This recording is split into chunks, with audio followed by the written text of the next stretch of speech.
Here for the Field of 60. Today, we are bringing you another episode in our Off the Carousel series, where we will be joined by each and every new head coach to the Division One ranks. There are almost 60 of them. We're going to be rolling these out a couple of days throughout the month of May and the month of June. So make sure that you subscribe to the channel. And if you like this interview, don't be afraid to tap that like button. That stuff really does help our channel and help our presence on YouTube. It helps more people like you find this content. And since I have you guys here, make sure that you check out our Instagram and TikTok pages. We are going to be pumping out more unique content over there throughout the summer heading into next season. Like, for example, did you know that Penny Hardaway was shot when he was a player in college? I bet you didn't know that. There are more stories like that on those pages. The links are in the description below. So now, without further ado, let's get into another edition of Off the Carousel.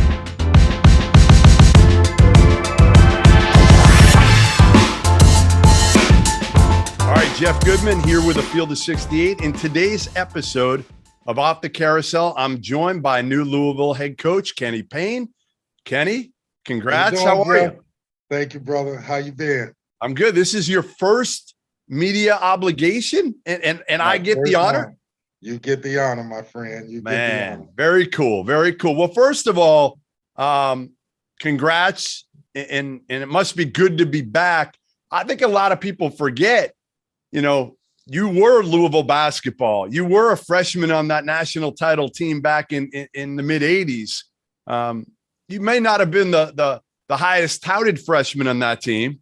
That might have gone to a guy named Purvis. No question. But you were there in the glory days. What's it like to be back?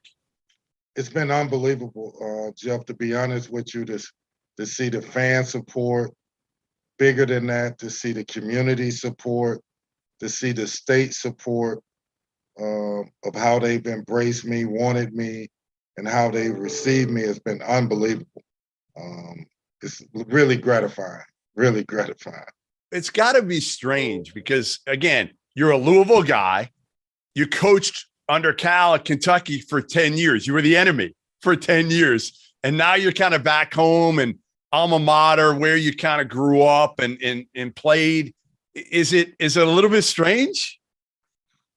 The best way to describe it is to say that the way that the University of Kentucky embraced me, I don't know if they've ever embraced a Louisville guy or could embrace a Louisville guy the way that they were great, Jeff. When I say great, the people in Lexington were great to me, not good. And while I was there, the people in Louisville, especially my teammates and guys that played before me, unbelievable. So you weren't a traitor. You weren't known as a traitor. They never treated me or made me feel like I was a traitor. They embraced it. They would even come to games. Obviously, you know where their loyalties lie, but to have that many people come together to support one person is special. So you left a couple years ago to go with the Knicks. I thought, again, it was a good move, for you because, forget about the paycheck. The paycheck I know was pretty good in the NBA. And the game's different, right? The game's different in terms of recruiting compared to more coaching, more on the court. What did you learn? What was the biggest thing that you learned? And Tibbs is a different dude. Let's be honest. Tibbs is what's the best word to describe prepared, right? He if there's a such thing as over-prepared, he wants to get you there. Yeah. He's very detail-oriented. He knows what he wants. There is no second guessing what he wants.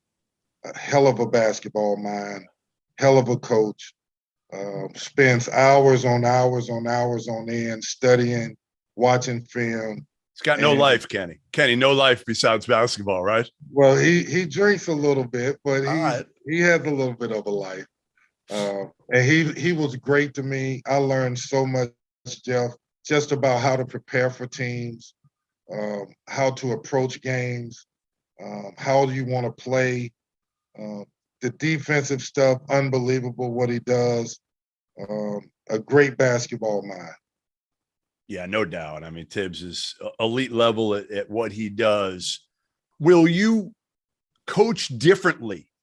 Because obviously in the NBA, one of the things that everybody always talks about is taking advantage of mismatches.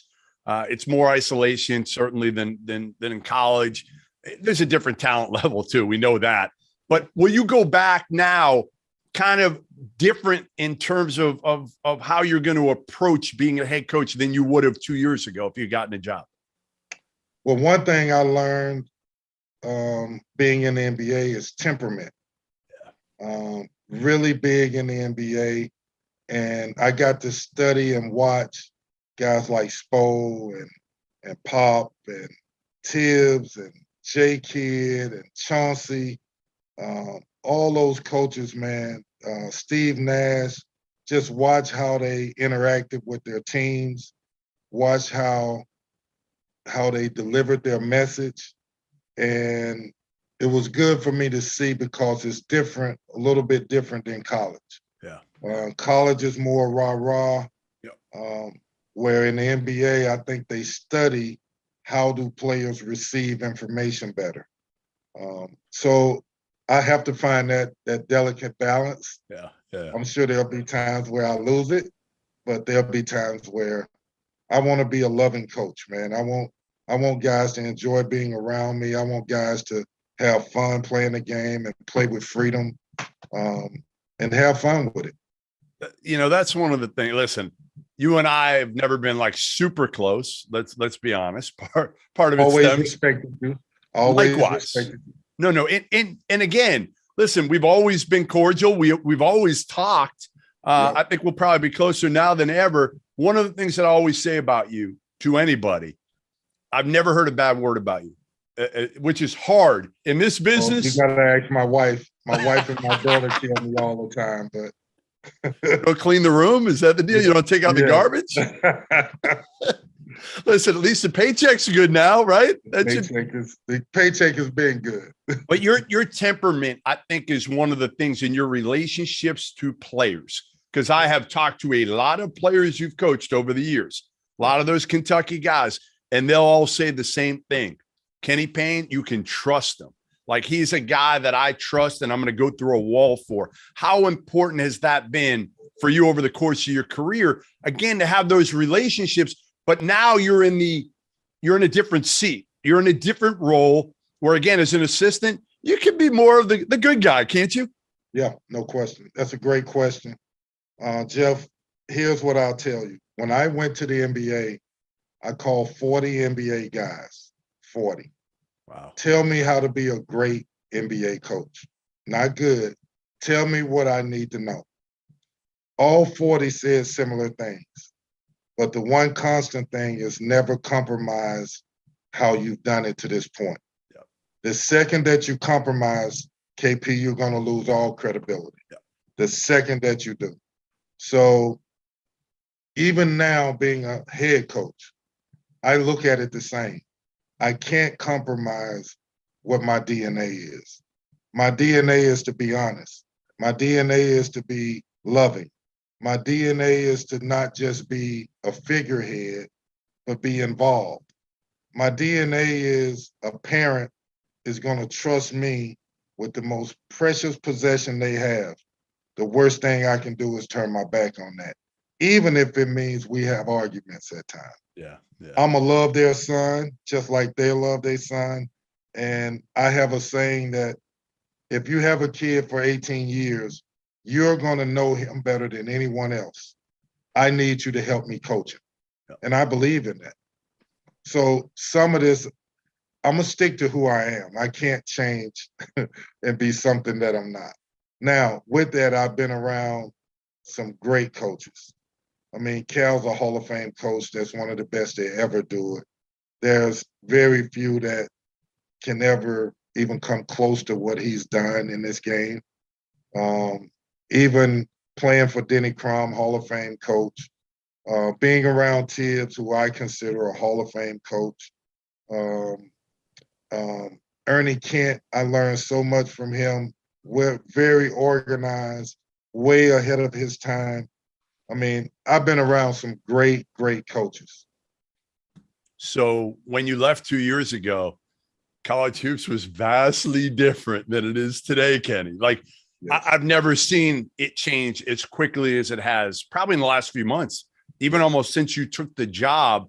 When you put in the one-time transfer, you got about 1,400 plus scholarship players that have hit the portal this year, and you add NIL. It's a lot at one time, Kenny. It's a lot. A lot.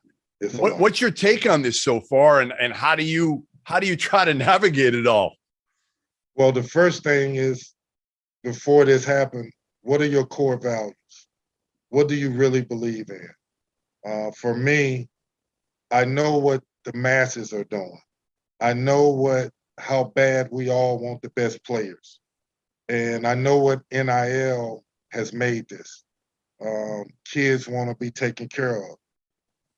I'm great with that, except I need you to know that's not why you choose a school. You choose a school to get educated. You choose a school to reach your dreams. Yeah. You choose a school to be developed, not just on the court, but off the court. You choose a school because of the people that you're going to be around every day, that they're loving people that are going to be committed and responsible for your well-being. If you choose a school just for NIL alone, you're going to be in that portal the following year. Yeah. So, yeah, there's no doubt. I mean, and it's hard to maneuver through all of this because it's a moving target. One, you got the transfer portal. Two, you got the NIL.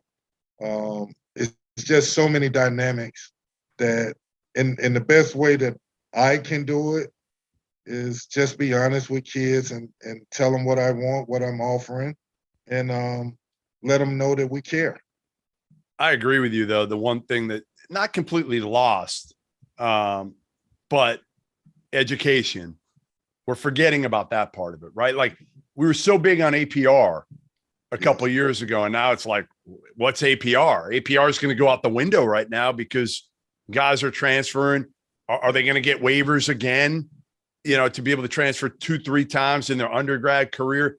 It definitely gets messy. I'm with you. I'm in favor of kids certainly being compensated, but it's just a lot. It's a lot of change quickly right now, and I think that's got our sport in a place that's a little worrisome.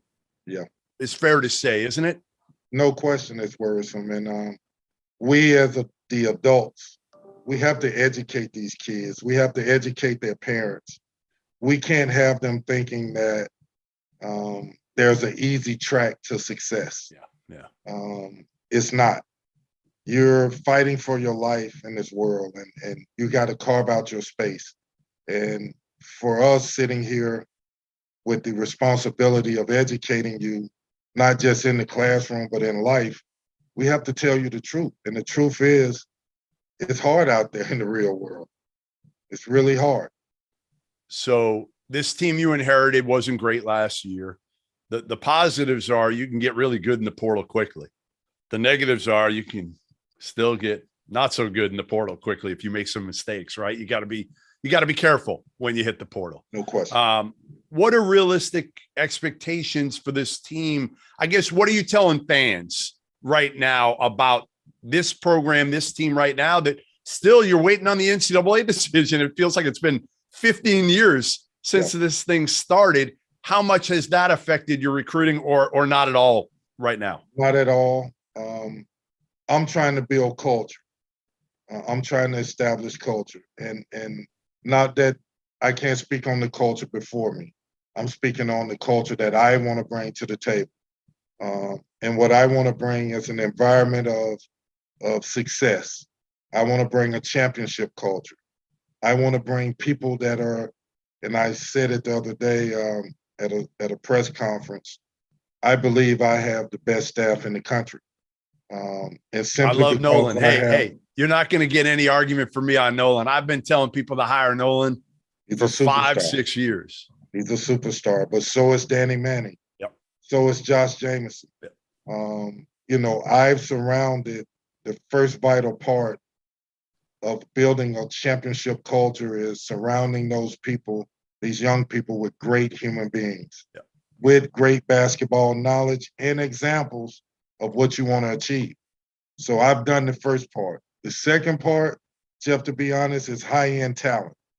And then getting high-end talent to play together and play with a purpose, and love each other on the court and love us, so that there's not this unspoken disconnect between player and coach. I want it to be all encompassing. We're in this together. Well, you've seen that. I mean, that's the good thing. You've seen that up close at Kentucky year in and year out. No you know, I never had the greatest relationship with John Calipari, but I will say this, there's probably nobody better at getting guys to play harder and play together at the high-end level, the high-end talent level than John Calipari. No question about it. He's one of the best to ever do it.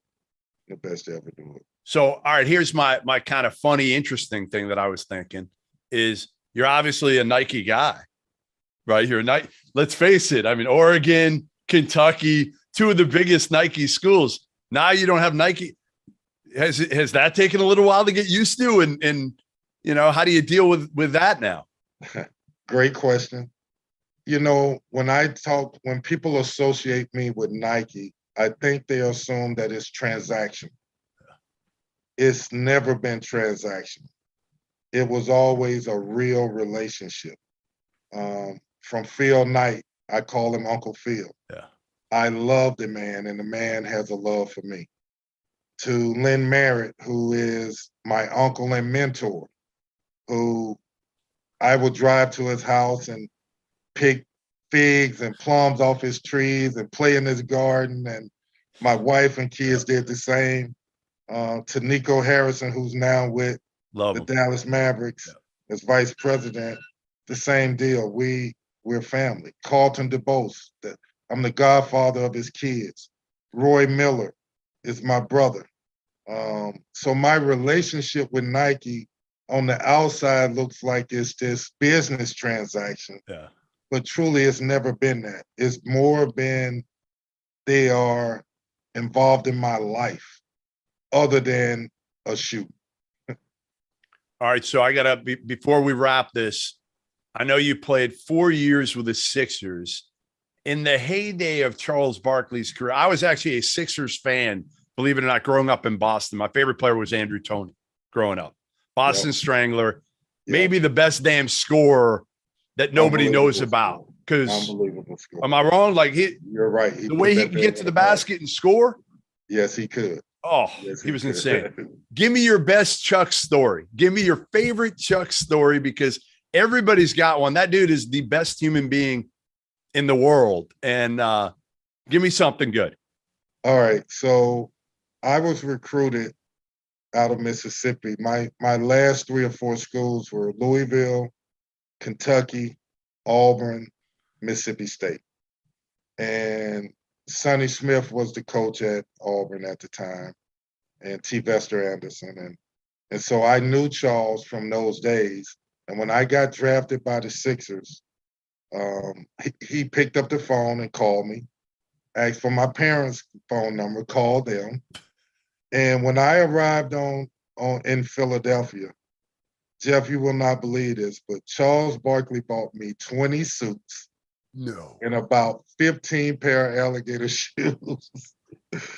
And he embraced me like a big brother, and he was great to me. And even to this day, I don't even know if he remembers all this, but he's always been a brother, and I love Charles. Like, he is. You described it. I mean, that's what he is. Like, he'll do anything for anybody. I mean, this dude will yell. He doesn't, I don't really know him that well, but he'll literally put his head out of his car when he's driving through the Final Four and see me and yell my name. And like, you text him, he'll get whatever you need. That dude is just as real as it gets. That's the one thing I'll say about Chuck. One of the most giving people I've ever been around. Yeah. But also, if you cross him, I was with him when he punched the guy in Milwaukee, and I'm waiting on him to get on the plane, and he gets arrested. That's Chuck. No, but that's true. Like, it's all fun and games until you do something to Chuck, and then it's over. All right. Well, listen. God has blessed me to be around some of the best, and he's at the top of the list, man. Congrats. Hey, listen, so good to have you back in college. So good to have you in the head job at your alma mater. Like, it couldn't have worked out. I know you waited your turn for a while for this, but to be honest, I assume you have no regrets. The path you took now. None whatsoever. And, you know, sometimes you have doubt if your number will ever get called. But what I've always done was just kept my head down. I never self-promoted. Never. I tried to take care of other people. And, you know, that's what I believe, that if you do right, somebody will notice eventually. And All Jeff, right. I look forward for you coming to Louisville. I'm coming. Got an open invitation. Anytime, come spend time with us. I'm going to do it. I'm going to do it. Kenny Payne, new Louisville head coach, Off the Carousel, Field of 68. Thank you, sir.